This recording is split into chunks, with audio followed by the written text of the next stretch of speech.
Hello friends, welcome to my channel Sumathi's garden. నేను మీ Sumathi. Friends, ఈరోజు మనం ఈ వీడియోలో నా టెర్రస్ గార్డెన్ జర్నీ చెప్తాను. అంటే 7 years నుంచి నా టెర్రస్ గార్డెన్ ఎలా మార్పు చెందుతూ వచ్చింది, ఏమేమి నేను దానికి పని చేయించుకుంటూ వచ్చాను, ఇప్పుడు ఎలాగుంది, అప్పుడు ఎలాగుండింది, ముందు ఎలా ఉండబోతుంది, ఇవన్నీ నేను ఈ వీడియోలో మీకు చెప్తాను. మీకు ఇష్టమవుతుంది అనుకుంటున్నాను. ఇష్టమైతే స్కిప్ చేయకుండా చూడండి. తర్వాత ఎలాగుందని చెప్పడం మాత్రం మర్చిపోకండి. మా బిల్డర్ నా చేతికి ఇల్లు ఇచ్చేటప్పుడు పిట్ట కూడా ఇలా వైట్ కలర్ వేసి ఇచ్చాడు. వైట్ కలర్ నాకు నచ్చని కలర్. దానికి టెర్రకోట రంగు వేసేసాను అనమాట. అంటే గోడకి నచ్చదు అనుకోండి. నార్మల్ బట్టలు అయితే నాకు వైట్ కలర్ ఇష్టమే. దానికి టెర్రకోట నాకు ఇష్టం కాబట్టి టెర్రకోట కలర్ వేసాను. దాని మీద ముగ్గులు కానీ ఏదైనా వేసుకుంటే చూడటానికి చాలా అందంగా ఉంటుంది. కింద కాంపౌండ్ వాళ్ళు కూడా నేను టెర్రకోట కలరే వేసుకున్నాను. చాలామంది ఏం చేస్తారు, ఇట్లాగే టెర్రస్ గార్డెన్ స్టార్ట్ చేసేస్తారు.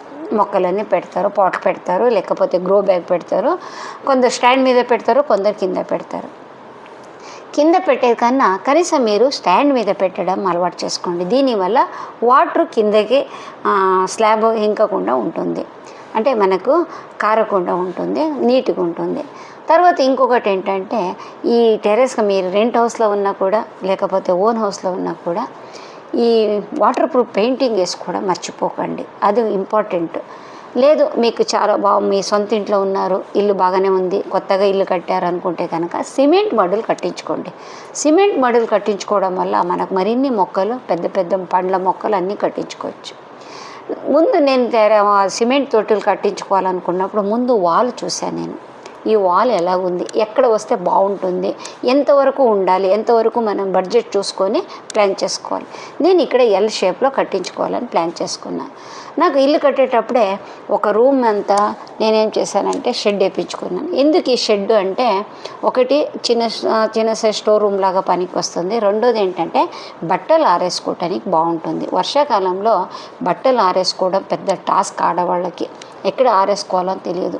కొన్ని లక్షల ఇల్లు కోట్లు పెట్టి ఇల్లు కట్టుకునే ఇంట్లో కూడా బట్టలు ఆరేసుకోవటానికి ప్లేస్ లేకపోతే వర్షాకాలంలో అన్ని రూమ్లో బట్టలు ఉండాల్సి వస్తుంది. సో అది చూసుకొని మీరు ప్లాన్ చేసుకోండి. తర్వాత నెక్స్ట్ ఇంకో ప్లాన్ ఏం చేసుకున్నానంటే, వాటర్. మనం గార్డెన్ పెంచాలనుకున్నప్పుడు ముఖ్యంగా ముందు చూసుకోవాల్సింది వాటర్. ఎందుకంటే మేము ఒకటి రెండు మొక్కలు పెట్టుకుంటే కింద నుంచి బకెట్లు ఏం తీసుకొచ్చి వేయచ్చు. కానీ ఎక్కువ మొక్కలు పెట్టుకున్నప్పుడు కింద నుంచి తీసుకురాలేం. సో దానికి నేనేం చేశానంటే హైట్లో వాటర్ ట్యాంక్ పెట్టించాను. హైట్లో పెట్టడం వల్ల ప్రెషర్ బాగుంటుంది. ఈ కింద ఫ్లోర్లో వాటర్ మంచిగా వేయచ్చు. ఇది ప్లాన్ చేసుకున్నాను. తర్వాత నెక్స్ట్ ముందు స్టార్టింగ్లోనే ఇక కలర్ వేయగానే టెర్రస్ గార్డెన్ స్టార్ట్ చేయాలని అక్కడి నుంచి అది రాడ్స్ పెట్టి పందిరేసాను. చూడండి, పందిరేసాను. తర్వాత నైట్ అంతా కట్టించాను. నెక్స్ట్ నేను చూసింది ఏంటంటే, సూర్యుడు ఎక్కడి నుంచి ఎక్కడికి పోతున్నాడు అంటే ఈస్ట్ వెస్ట్ చూసుకొని తర్వాత నేను ప్లాన్ చేసుకున్నాను. దీని గురించి నేను ఇంకో వీడియోలో మీకు ఎక్స్ప్లెయిన్ చేస్తాను. అది ఎందుకు చూడాలి, చూస్తే ఏంటి లాభం అనేది నెక్స్ట్ ఇంకో వీడియోలో చెప్తాను. తర్వాత డ్రైనేజ్ చాలా ఇంపార్టెంట్. టెర్రస్ గార్డెన్లో మామూలుగా ఇస్తారనుకోండి, కానీ ఒకసారి దాని స్లోప్ ఎలాగుందో చూసుకొని మనం చూసుకోవాలి. సిమెంట్ మడులు కట్టించుకునేటప్పుడు 2-3 పాయింట్స్ మనం తలలో పెట్టుకోవాలి. ఒకటి ఏంటంటే, పిట్టగోడకి మన సిమెంట్ తోటలు ఎట్టి పరిస్థితుల్లో దానికి కలిసి కట్టకూడదు. చాలామంది ఏం చేస్తారంటే, అటు సైడ్ సిమెంట్ గోడ ఉంది కదా, ఇక్కడ కట్టేసుకుంటే సరిపోతుంది, కలిసి వస్తుంది అనుకుంటారు. చాలా తప్పండి అది. ఎందుకంటే మన మట్టి నీళ్ళు వేస్తే 24 hours నీళ్ళలో ఉంటుంది ఆ గోడ. అప్పుడు ఏమవుతుందంటే అది పిట్టగోడ. అది నార్మల్గానే పిట్టగోడ. కింద గోడ అంత స్ట్రాంగ్ ఉండదు. తర్వాత కొంచెం ఎక్కడైనా మేస్త్రి పొరపాటు చేసి సరిగా సిమెంట్ చేయకపోతే అక్కడ నీళ్ళు ఇంకిపోయి ఇంటి లోపల వరకు వస్తుంది. మనం కొన్ని లక్షలు పెట్టి కట్టుకున్న ఇల్లు పాడైపోతుంది. సో అందుకే పిట్టగోడకు తగలకుండా ఇంకొక గోడ కట్టుకోవాలి. లేదు మనకి ఇంకా బాగానే ఉంది, ప్లేస్ పెద్దగా టెర్రస్ ఉంది అనుకుంటే ఒక 2 feet వదిలేసి మీరు ఇక్కడి నుంచి కట్టేసుకోండి. అప్పుడు కూడా బాగానే ఉంటుంది, ప్రాబ్లమే ఉండదు పిట్టగోడకి. కానీ అక్కడ ఒక ప్రాబ్లం ఏమొస్తుందంటే, బరువు దేని మీదకి వెళ్ళిపోతుంది అని చూసుకోవాలి. ఇప్పుడు నేను ఈ గోడకి ఆనుకొని కట్టించుకున్నాను కాబట్టి ఈ సిమెంట్ మడిలో వెయిట్, తర్వాత మట్టి ఎరువు వెయిట్ మొత్తం ఆ గోడకి వెళ్ళిపోతుంది, గోడ తీసుకుంటుంది. గోడకి ఏముంది, పిల్లర్లు ఉంటాయి. పిల్లరు మొత్తం బరువు ఆపుతుంది కాబట్టి మన ఇంటికి ఎటువంటి ప్రాబ్లం ఉండదు. అదొకటి చూసుకోవాలి. పిల్లర్ ఎక్కడుందో దానిపైనే సిమెంట్ మడిలు వచ్చేటట్టుగా ప్లాన్ చేసుకోవాలి. ఓకేనా. నేనైతే ఇది ఎల్ షేప్లో కట్టించుకున్నాను. కింద నుంచి 1 ఫీట్ వదిలేసి సిమెంట్ స్టార్ట్ చేసుకున్నాను. ఎందుకంటే కింద మన చిన్న స్టోరేజ్ లాగా కూడా పనికి వస్తుంది. రెండోది టెర్రస్ స్లాబ్ అనేది సేఫ్గా ఉంటుంది, వాటర్ ఎట్టు పరిస్థితుల్లో దాంట్లో పోదు. తర్వాత పిట్ట గోడదైతే ఎలాగో చెప్పాను, ఒక ఇటుక పెట్టి ఇంకో గోడ కట్టించుకున్నాను. తర్వాత దీనికి ఎంత హైట్ ఉండాలి అనేది చెప్తాను. నేను కట్టింది ఇది పిట్ట కూడా 4.5 ఫీట్ ఉంది. కొద్దిగా ఎక్కువనే పెట్టించుకున్నాను నేను కట్టించుకునేటప్పుడే. తర్వాత దాని కింద నుంచి 1 ఫీట్ వదిలేసాను. అక్కడ 3.5 ఫీట్ అంతా మనకు లోతు ఉంది. అంటే పెద్ద పెద్ద చెట్లను కూడా మనం పెట్టుకోవచ్చు. ఎంత పెద్ద చెట్లైనా పెట్టినా మనకు బాగానే ఉంటాయి. కాకపోతే ఒకటి మైనస్ పాయింట్ ఏంటంటే ఎక్కువ మట్టి కంపోస్ట్ పెట్టాల్సి వస్తుంది. కింద నుంచి మోయించడం పెద్ద అదొక టాస్క్ అయిందనుకోండి. అది ఈ వీడియోలో నేను చెప్పట్లేదని. తర్వాత చూడండి, ఇది కింద నుంచి 1 ఫీట్ పైకి వరకు ఉంది కాబట్టి మనకు కాస్త క్లీన్ చేసుకోవడం కూడా బాగుంటుంది. చిన్న చితక సామాన్లని దాని కింద తోసేయచ్చు. అంటే ఎరువు కానీ ఇలాంటిది ఏదైనా దాని కిందకు వెళ్ళిపోతుంది. తర్వాత పిల్లర్ దగ్గర కూడా నేను జాగ్రత్త తీసుకున్నాను. ఏంటంటే పిల్లర్ని నేను ఇలాగే సిమెంట్ తోటిలో వదలకుండా దీని సైడ్ కూడా ఇటుక పెట్టి దాన్ని సేఫ్ చేశాను అనమాట. అంటే దీంట్లో కూడా వాటర్ వెళ్ళకుండా చూసుకున్నాను. ఇది కూడా చాలా ఇంపార్టెంట్. ఎందుకంటే ఇంటికి మెయిన్ ఏంటంటే పిల్లర్. ఆ పిల్లర్ని మనం అటు ఇటు ఏమైనా ఇచ్చేసామనుకోండి చాలా ప్రాబ్లం అయిపోద్ది. ఇది మిడ్ల్లో ఒక పిల్లర్ వచ్చింది మా ఇంట్లో. అది ఏం చేశాను అంటే టెర్రస్ గార్డెన్ దానికి ఇబ్బందిగా ఉందని దాన్ని కట్ చేపించి మంచిగా సిమెంట్ వేపించేసాను. వాళ్ళు టెర్రస్ ఇచ్చేటప్పుడు నార్మల్గానే స్లాబ్ ఇచ్చేటప్పుడే సిమెంట్ పని చేస్తారు, అంటే పైన అంతా క్లీన్ చేసి ఇస్తారనుకోండి. కానీ నేనేం చేశానంటే ఇంకొకసారి సిమెంట్ లేయర్ వేయించుకున్నాను దానికి. అంటే సేఫ్ సైడ్ అనమాట. కొంచెం స్లోప్ ఉన్న సైడ్కి వాటర్ అన్నీ వెళ్ళేటట్టుగా ఇంకొకసారి సిమెంట్ వర్క్ చేయించుకున్నాను, సివిల్ వర్క్ చేయించుకున్నాను, మేస్త్రి పెట్టి ఎక్స్ట్రా డబ్బులు పెట్టి. చూడండి, నేను పిల్లర్ పని చేసింది ఇదనమాట.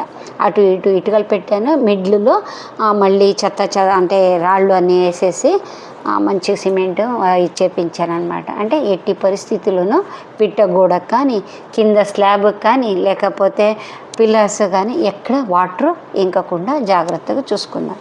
తర్వాత ఇవి అయిపోగానే నేను మట్టి ఎరువు నింపుకోలేదు. ఒక 6 నెలలు దీన్ని అలాగే వదిలేసాను. ఎందుకంటే ఆ సిమెంట్ నీళ్ళన్నీ బాగా గుంజుకొని అది ఎక్కడైనా కారుతుంటే మనకు కనిపిస్తుంది. ఇప్పుడు చూడండి, ఈ వీడియోలో మీకు కనిపిస్తుండొచ్చు, కింద నుంచి వాటర్ చూసారా ఎలా వస్తుందో. అక్కడ ప్రాబ్లం ఏంటంటే సిమెంట్ తొట్టిలు కట్టేటప్పుడు అక్కడ మేస్త్రి చేసి చిన్న చిన్న పొరపాట్ల వల్ల నీళ్లు వస్తుంది. దాన్ని మళ్ళీ మనం రిపేరీ చేసుకున్న తర్వాతనే పనిచేసాం. ఇక్కడ ఇది బయటికి వెళ్ళిపోయింది. బయటికి ఎందుకు వెళ్ళింది అంటే మా నార్మల్ గోడ కన్నా కాస్త ఒక 3 ఫీట్ బయటికి వెళ్ళింది. కింద బెడ్రూమ్లో ఇలా విండో సీట్ చేయించుకున్నాం. విండో సీట్ చేయించుకున్నప్పుడు నార్మల్ గోడ కన్నా కాస్త బయటికి వెళ్ళిపోతుంది. ఆ బయటికి వెళ్ళిన పైన కూడా టెర్రస్లో కూడా బయటికి వెళ్ళిపోతుంది. ఆ బయటికి వెళ్ళిన చోట మనం ఎక్కువ బరువు పెట్టలేం దానికి. అక్కడ చూసుకొని కొద్దిగా బరువు చూసుకొని పెట్టాలి. చూడండి, ఇలా సిమెంట్ తోటిల మీద. యాక్చువల్లీ నేను ఎందుకు చేయించుకున్నాను ముందంటే బోన్సాయి మొక్కలు పెట్టాలి అని చేసుకున్నాను. కానీ బోన్సాయి మొక్కలకి ఇంత పైన కన్నా కింద నాకు కాస్త సేఫ్ ప్లేస్ దొరికింది కాబట్టి అక్కడ పెడుతున్నాను నేను. ఇది కూడా ఒక పిల్లర్, అక్కడ చిన్న గోడ కనిపించి కదా పిల్లర్. ఇక్కడ పెద్దగా నేను ఒకటి బెంచ్ చేయించుకున్నాను. బెంచ్ అంటే కూర్చోటానికి. సాయంత్రం కానీ మార్నింగ్ కానీ టెర్రస్ మీద వచ్చినప్పుడు కింద కూర్చోలేం కదా, ఎవరైనా ఫ్రెండ్స్ వచ్చినప్పుడు కూర్చొని మాట్లాడటానికి కానీ ఇగో ఇలా పెద్దగా సిమెంట్ బెంచ్ చేసుకున్నాను. కానీ ఇంత పెద్దగా మీకు కుదరకపోవచ్చు, చిన్నగానే చేసుకోండి. ఒక 2 సీట్ అయినా లేదా అది కట్టించుకోకపోతే మనం ఇంకా సిమెంట్ దానికి బెంచులు కుర్చీలు అనుకుంటూ దానికి ఎక్కువ డబ్బులు ఖర్చు పెట్టాల్సి వస్తుంది. అందుకే నేను సిమెంట్గా పర్మనెంట్గా చేసుకున్నాను. చూడండి, ఇక్కడ సైడ్ వాల్ మీద సిమెంట్ మడలు ఉంది కాబట్టి ఇప్పుడు నాకు చేతనైనంత వరకు నేను టెర్రస్ గార్డెన్ చేసుకుంటాను. ఒకవేళ నాకు కుదరలేనప్పుడు అప్పుడు ఏం చేస్తారంటే పిల్లలు కింద పెట్టిందన్నీ పాట్ కానీ గ్రో బ్యాగ్ కానీ తీసేసినా కూడా ఇది ఒక సైడ్కు ఉంటుంది. టెర్రస్ లాగానే ఉంటుంది. ఎట్టి పరిస్థితుల్లోనూ దాని అందం పాడవద్దు. తర్వాత నేను మట్టి కంపోస్ట్ కింద నుంచి మోసుకొచ్చి దీనికి నింపాను చూడండి. ఇది ఇలా పెట్టడం వల్ల ఎంతెంత పెద్ద మొక్కలైనా చక్కగా పెట్టవచ్చు. కూరగాయల మొక్కలు పెట్టుకోవచ్చు, పండ్ల మొక్కలు పెట్టుకోవచ్చు, ఏదైనా పెట్టవచ్చు. ముఖ్యంగా తీగ జాతులు బాగా పనిచేస్తుంది ఇది. తర్వాత నెక్స్ట్ స్టార్ట్ చేశానంటే చేయలేకపోయాను, ఎందుకంటే కోతులకి నేను ఏం చేశానంటే ఇక జాలి వేయించుకున్నాను. కానీ ఇక్కడ జాలి వేయించుకునేటప్పుడు నేను ఒక తప్పు చేశాను. ఏంటంటే ఇది ఇంకా హైట్ పెట్టించాల్సింది. మినిమం ఒక 15 feet వరకు హైట్ పెట్టించుకొని ఉంటే, కనీసం లేదు అంటే ఒక 10 feet అయినా హైట్ చేయించుకోవాల్సిందే. అప్పుడు మనకు కోతులు రాకుండా ఉంటుంది. తర్వాత టెర్రస్ గార్డెన్ లాగానే మనం అన్ని మొక్కలు పెంచుకోవచ్చు. ఇక్కడ నేను హైట్ తగ్గించుకున్నాను కాబట్టి నాకు ముందు అది అనుభవం సరిపోలేదు. నాకు ప్లాన్ చేసుకోవడం కుదరక హైట్ తగ్గిపోయింది చూడండి. ఇప్పుడు సిమెంట్ తొట్టికి తర్వాత పైన జాలికి మిడ్లో ఉన్నది ఒక 3.5-4 feet మాత్రమే. ఆ 4 feetలో మనం ఎటువంటి పండ్ల మొక్కలు పెట్టలేం. కింద పండ్ల మొక్కలు పెడితే కోతులు తినేసిపోతున్నాయి. ఓన్లీ కూరగాయలకు మాత్రమే ఇక్కడ యూజ్ చేసుకుంటున్నాను నేను. అంత హైట్ పెట్టి ఉంటే నేను పండ్ల మొక్కలు కూడా పెంచుకోవటానికి అనువుగా ఉండేది. నెక్స్ట్ ఎవరైనా ప్లాన్ చేసుకుంటే అలా ప్లాన్ చేసుకోండి. దీనివల్ల ఏంటంటే ఈ జాలి చిన్నగా పెట్టించుకున్నాను, అంటే కోతులు చేతులు కింద పెట్టకూడదని. దీనివల్ల నాకు ఒక ప్రాబ్లం ఏమొచ్చిందంటే, ఆ పిందెలు అయినప్పుడు కింద తీసుకోవడం చాలా ప్రాబ్లంగా ఉంది. హైట్ చేసుకుని ఉంటే బాగుండేది. అదొక ప్లాన్ ఉంది, ఇంకా చేసుకోవాలనుకుంటున్నాను. చూద్దాం ఇంకేమవుతుందో అనేసి. తర్వాతనే ఈ జాలి లేపించుకున్న తర్వాత నేను టెర్రస్ గార్డెన్ స్టార్ట్ చేశాను. ఇగో ఈ సిమెంట్ మడిలో ఒక బచ్చలిదే చూపిస్తున్నాను నేను మీకు. నా పాత సబ్స్క్రైబర్స్కి, నా పాత వీడియోలు చూసిన వాళ్ళకి టెర్రస్ గార్డెన్ అది ఎప్పుడు చూపిస్తూ ఉంటాను, చూసుకోవచ్చు. మీరు చూడలేని కొత్త వాళ్ళు కూడా చూసుకోవచ్చు. ఎంత బాగా కాయలు వస్తూ ఉంటుందో, ఎంత బాగుంటుందో అని ఆ వీడియోలన్నీ ఎక్స్ప్లెయిన్ చేశాను. చూడండి, ఇక్కడైతే ఎగ్జాంపుల్గా ఒక చిన్న వీడియో క్లిప్పింగ్ పెట్టాను. ఇది బచ్చలి కూర ఎంత బాగా పెరిగింది చూడండి. ఇది ఫ్రెండ్స్ నా టెర్రస్ గార్డెన్ జర్నీ. ఒక 7 years నుంచి ఇలా నడుస్తూ వచ్చింది. ఇప్పుడు టెర్రస్ గార్డెన్ స్టార్ట్ చేసి మాత్రం ఒక 3 years మాత్రమే అవుతుంది. అన్ని 4 years వేస్ట్ అయిపోయింది. ఇది మీకు నచ్చితే ఒక లైక్ ఇవ్వండి. బాయ్.